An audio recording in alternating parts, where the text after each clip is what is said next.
Greetings, people. Welcome back to Grain Shower. I'm gonna start some onion seed today. I'm gonna show you how I do that. I've got two onions here. I've got a yellow and a purple, and these are heirloom. Obviously, that's all I use. I don't know if you've ever seen what onion seed looks like, but that's onion seed there. Small black seeds, and onions are a perennial, so they put out a seed every other year. Some of the onions that I grow, I store back to replant. I replant them back in the garden, and then they send up a flower, and I gather the seed. So I'm going to get my soil ready here. I've got some nice black dirt from my dirt pile that I've mixed with perlite, and this is just pure compost here. So we're gonna get these mixed up. The compost is the food that's gonna feed these well. I'm gonna incorporate this all here together real good.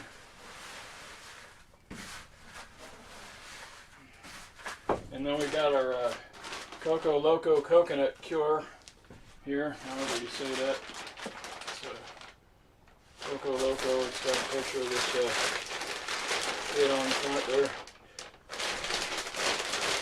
I get this at Earl May, and that's what I use to top.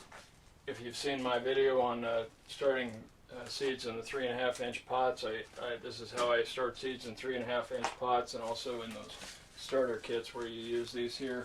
I've done a video on each of those. One of them is called starting seeds in 3.5-inch pots, and the other one's starting seeds in starter kits. So, as always, we're going to pre-moisten the soil.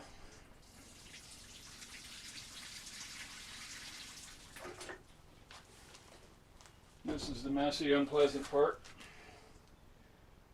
Let that get down in there. Now we're going to mix it all up real good. Your hand is going to get filthy. If you're a lady that likes to have her nails clean, you're going to want your husband to do this, obviously.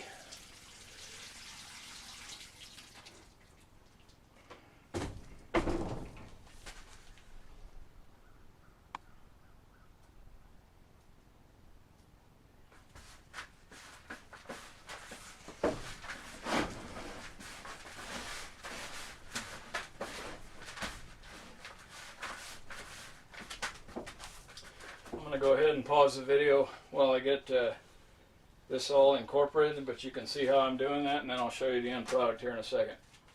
Okay, we've got quite a slurry here. I'll show you how wet that is. It's very damp, very, very wet. I think I got enough here. I may not. Yeah, I will.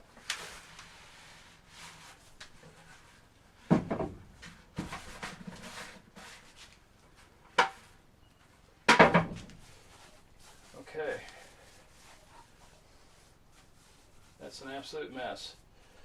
Little kids would love that. That makes some fantastic mud pies. Okay. Now that is good and wet. Actually, I'm going to give it just a bit more.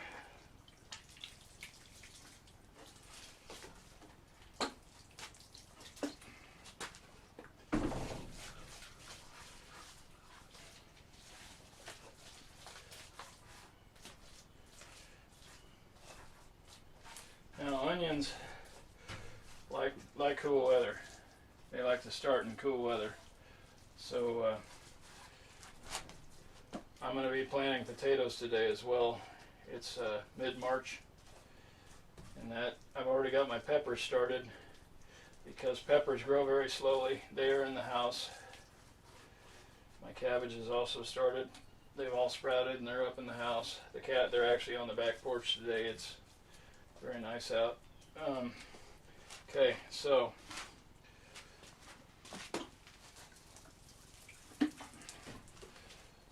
got that in good shape there.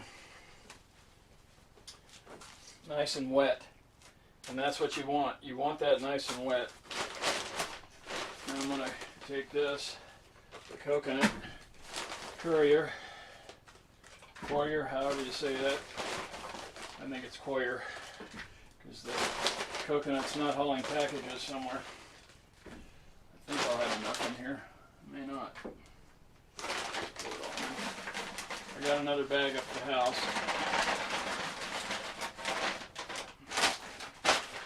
I'm going to open this up better so you can see. It's a soilless mix.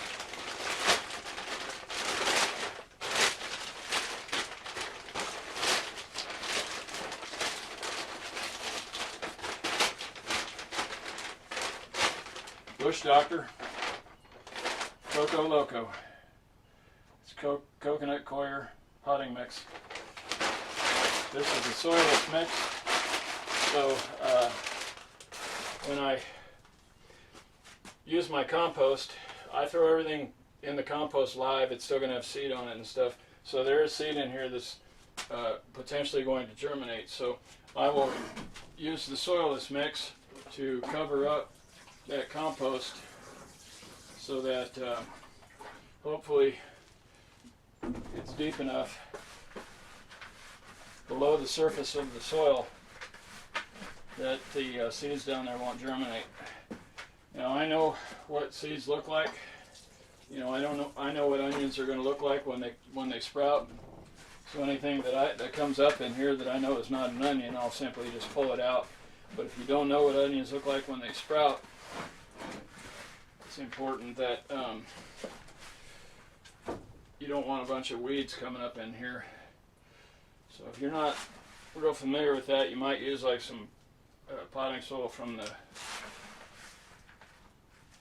big box stores, you know, like you would start your house plants in, or put your house plants in or something.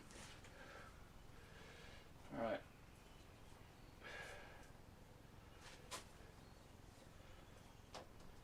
That down well.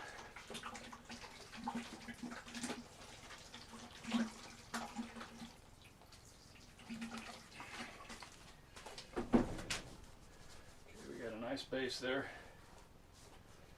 Now I'm going to clean my hands off and get my seeds in there.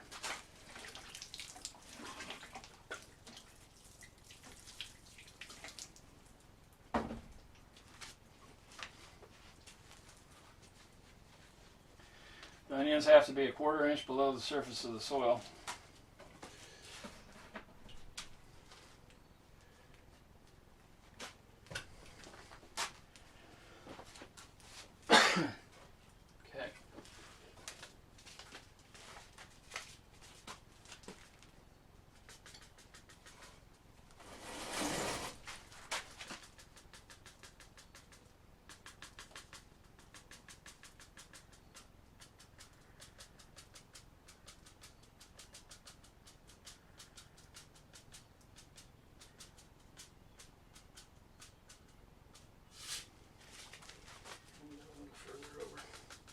My wife said last year we had too many red onions and not enough yellow onions, so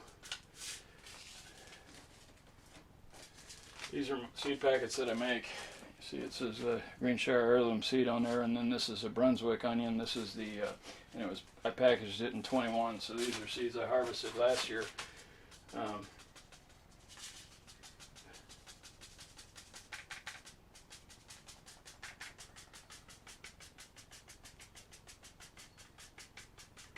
I will thin these.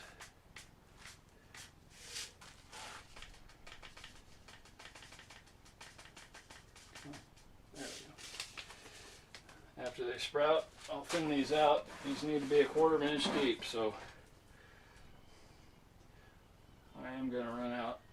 I'm going to have to run up to the house.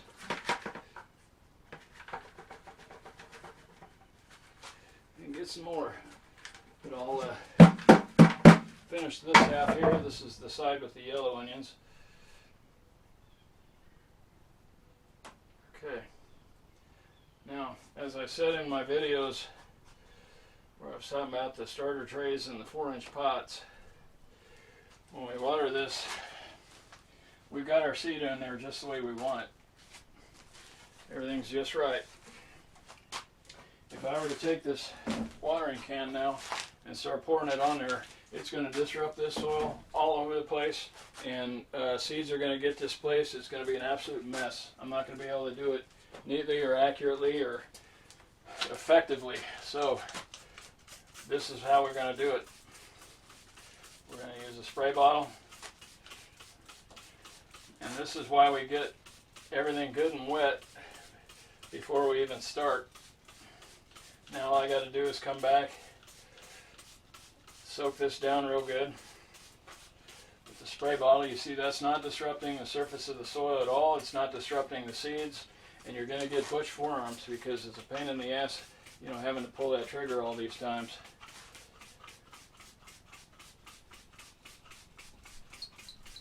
But this is the food I'm going to eat, and I'm going to take good care of it. You know, I got this half done. I'm going to have to go get some more of the coconut coir and finish this side because I ran out. But there you see, it's, you know, it's nicely planted, and I've misted it, and now I'm going to cover it with this sheet of plastic. And the only thing that plastic's going to do is hold the moisture in, so I'm not going to have to come back and water every day, day after day after day. I will keep this covered until the seedlings sprout. Once the first seedling comes up, this plastic comes off and it never goes back on again. And after the seedlings have sprouted, I'm still going to use the mister. Even when the seedlings are sprouted, I'm going to come back and use the mister, because we don't want to use a big watering can. I have a smaller watering can too that I showed in the video on the 3.5-inch pots.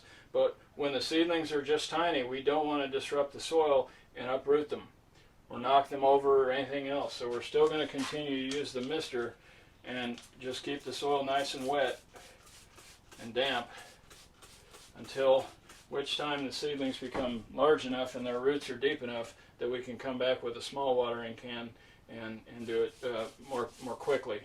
So these will not stay in the greenhouse to germinate. It's going to be way too warm in here during the day.